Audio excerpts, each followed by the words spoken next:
Cortez. Now she has so graciously served as our copywriter for our website. Anything you see that looks like it's well said, it's probably Julie. If it wasn't well said, it's probably me. She helps fix all my errors, and you probably hear me speak, so it's a sad story when it comes to my writing skills. Julie is amazing. She also has served, she has created the Freelancers University in 2011, and Freelancers, it's a networking, so sorry, I'm blanking. Freelance Exchange. Freelance Exchange. So she has created these organizations to help connect freelancers, help educate them, help give them a network, and support them. So her heart is just to give back to other people. She's an incredible individual, and we are so grateful to have her as a part of Kansas City Oasis. So come on up, Julie. Round of applause.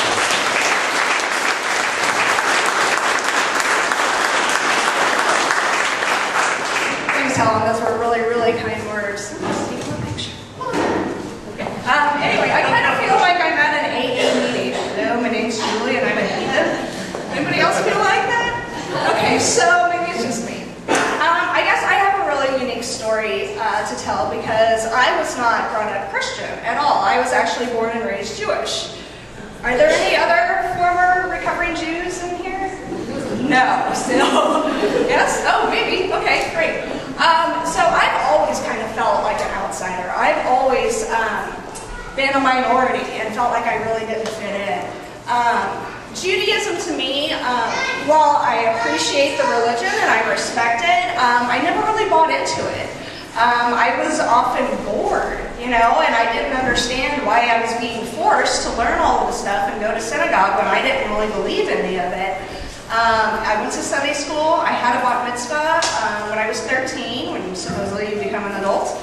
I had a confirmation, in 10th grade. I just never felt Jewish. I felt like I was wasting my time, and it really wasn't for me. But, you know, it's what you do when you're a kid. You do what your parents tell you to do, supposedly, and you go on. I don't know how much you guys know about Judaism, but it's actually the root of all Christianity. So there's really nothing that I believe that many of you who grew up Christian would also not believe as well. It's been an interesting journey, to say the least, of how I got to be where I am. I never really felt Jewish, not necessarily just from a religious sense, but also a cultural sense as well. I never felt like the people who I was around were my kind of people. I couldn't really relate to them. And it got to be really, really interesting.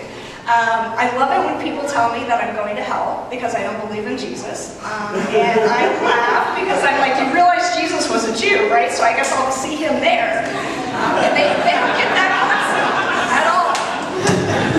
Hello, Jewish carpenter, right? Okay.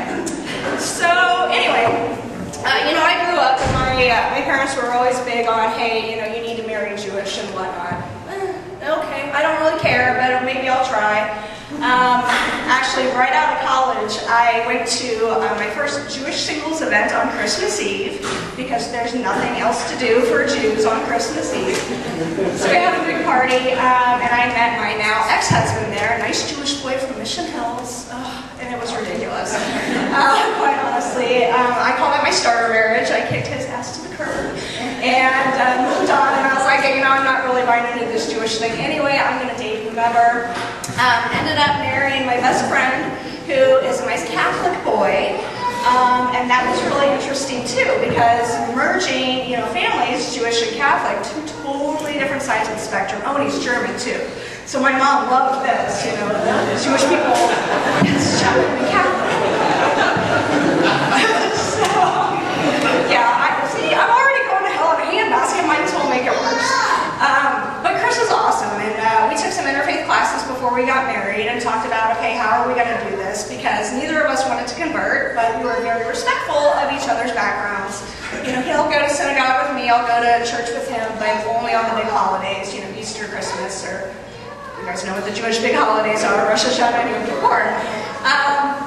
But, you know, we did that, we got married, and here's the funny story about when we got married. It was like a really bad joke. A Jewish priest and a rabbi walk into a bar, right? So we totally had an interfaith ceremony. It was a priest and a rabbi. We thought it was very fair and balanced. We thought it was 50-50. His family did not agree. We did not learn about this until a couple years later. But to add even more insult to injury is some of the most religious people that I know act in the least religious of ways. And it disgusts me. It absolutely disgusts me. So I'm like, I gotta get out of here. You know, this is just not working for me at all. So like I said, I really was only going to synagogue twice a year for the holidays. It really didn't do anything for me at all. I finally realized I was only going to appease my parents. So I didn't get to hear the guilt.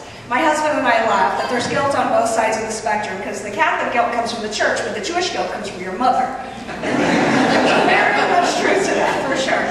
But I was only going twice a year. I didn't really want to pay the membership dues anymore for something that I wasn't getting anything out of. So I finally just sat my parents down, and it wasn't like a big thing. It was just like, hey, yeah, I'm not going to go anymore. Surprise, you know.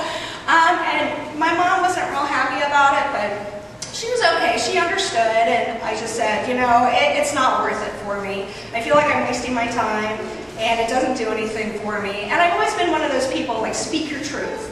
You know, be who you are. And there's nothing wrong with that. If people don't like it, too bad. That's on them. And that's kind of how I felt with my parents as well. They don't like it, too bad. This is who I am. You don't have to like it. Hopefully you will. You know, hopefully you'll still love me and accept me. And they have for the most part. Now, I met Helen a little over a year ago, and she was sharing her journey with me. It was just fascinating, you know, and I started talking to her, and I'm like, well, I don't really feel like I'm an atheist, but I am kind of, you know, going along this path where I don't really know who I am or where I belong or whatnot. And she's like, you know what, you should join me and my husband, and we're going to go to Skepticon. You know, it's for skeptics and free thinkers. And I'm like, that sounds fascinating, because I question everything. Yes, you know, let's go. So we did, and while, you know, the presentations and stuff were really great, this was last fall. I don't know how many of you guys were there in Springfield. Oh, good. A handful of you guys. Okay. So I went, but what I really got the most out of was going around to the sponsors' tables, because they had a little bit of everything, from atheists and agnostics to humanists and skeptics, and I was like, well, this is great. You know, now I can kind of find out where I belong. Not really that labels are important by any stretch of the imagination. I just didn't.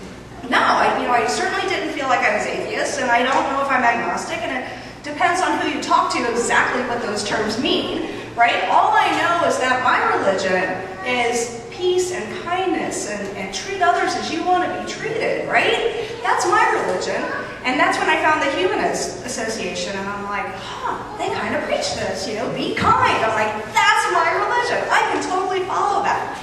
But again, labels are unimportant, and all I know is with Oasis, I'm so grateful that Helen has started this, and I'm grateful that she's brought me into the fold, because honestly, I feel like I have found my people, and I feel like I'm home.